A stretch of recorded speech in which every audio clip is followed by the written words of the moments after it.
ဘိုးတော်ဖျားပဒုံမင်းနန်းတွင်ဥယျာဉ်ထဲမှာဒေါသတကြီးနဲ့လမ်းလျှောက်တခါတော့ဘိုးတော်ဖျားဟာအသစ်ဆောက်လုပ်ထားတဲ့နန်းဆောင်ကတိုင်တွေစောင်းနေတာကိုမြင်ပြီးအမျက်တော်ရှာနေပါတယ်ဒီလက်သမားတွေဘလို့လှုပ်ထားကြတာလဲ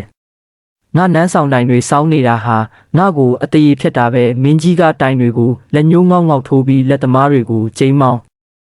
အခြေအနေတင်းမာနေချိန်မှာပဲပညာရှိအမတ်ကြီးဦးပေါ်ဦးရောက်ရှိလာပါတယ်ဦးပေါ်ဦးကခက်အေးလေးပြုံးပြီးမင်းကြီးနားကိုချင်းကပ်လာပြီးမှန်လာပါဖေယား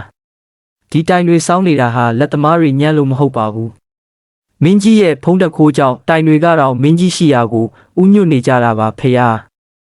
မင်းကြီးကသဘောကျပြီးပြုံးရကလက်သမားတွေကိုအပြစ်မပေးတော့ပဲခွင့်လွတ်လို့ကတီဦးပေါ်ဦးရဲ့ပညာရှိစကားကြောင့်မင်းကြီးရဲ့ဒေါသဟာနှင်းစီရဖြန်းတယ်လို့အေးမြသွားခဲ့ရပါတယ်မင်းကြီးကသဘောကျပြီးပြုံးရကသဘောကျသွားသည်